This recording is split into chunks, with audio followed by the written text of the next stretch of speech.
বাপ্পি আর আমি তো একসাথেই আসছি। ও ও দুষ্টুমি ছাড়া আর ওর কাছ থেকে আর কিছুই শিখি নাই। সফল সিনেমা জটিল প্রেম, এবং সেই জটিল প্রেমের জুটেই কিন্তু ছিলাম আমি আর বাপ্পি।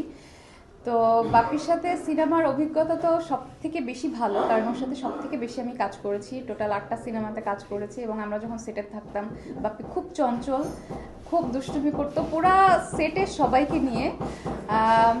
একটানা তো অনেকগুলো কাজ হয়েছে, প্রায় কত বছর, 6-7 বছর একসাথেই পথ চলা আমাদের। এখন একটু যোগাযোগটা কমে গিয়েছে, কারণ এখন সবাই মানে সবাইকে নিয়ে ব্যস্ত। আমি বিয়ে করেছি, আমি আমার সংসার নিয়ে ব্যস্ত। এবং আসলে কি, সিনেমার বাহিরে চলে আসলে, ঘরের ভেতরে আসলে ওরকমভাবে আমাদের আর্টিস্টদের সাথে কারোর সাথে ওরকম কমিউনিকেশনটা হতো না। এটা একটা আমাদের সবার মধ্যে, আমি বলবো যে একটা দূরত্ব। আমরা যখন সবাই এক জায়গা থাকি মনে হয় যে এটাই আমার পরিবার, এটাই সবাই আমরা একত্রে আছি। বাট না, যখন সবার কাছ থেকে চলে আসতাম ঘরে, কেউ কারোর খোঁজ নিত না, সবাই যার যার মতো ব্যস্ত। আবার দেখা গেল কোনো একটা সিনেমাতে আবার একসাথে কাজ হচ্ছে, তখন আবার 1-2 মাস খুব একসাথে রমরমা, এই যে একসাথে কাজ করা, এই বন্ডিংটা।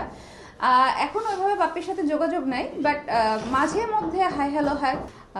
প্রেমের সম্পর্ক আমার কখনোই কোনো হিরোদের সাথে হয়নি। আমি তো অনেক হিরোদের সাথে কাজ করেছি, কখনো আমার চোখে ওরকম লাগেই নেই যে একে আমার ভালো লেগেছে, কোনো হিরোকে আমার পছন্দ হয়েছে। মনের মানুষ থাকে না যে কোনো পছন্দের মানুষ বা কোনো ছেলেকে দেখলে মনে একটা ঘন্টা বাজে, এই ঘন্টাটা আমার কোনো হিরোকে দেখে হয় নাই, বাজে নাই।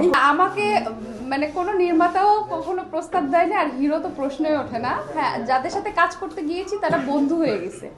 হ্যাঁ, তো বন্ধুত্বর মতো একটা সম্পর্ক ছিল, বাট কখনো বললাম না যে মনে কখনো ঘন্টা বাজে না কাউকে দেখে। অবশ্যই সাকিব খান, ওনার কাছ থেকে তো অনেক কিছু শেখার আছে, কারণ উনি আমাদের থেকে অনেক সিনিয়র।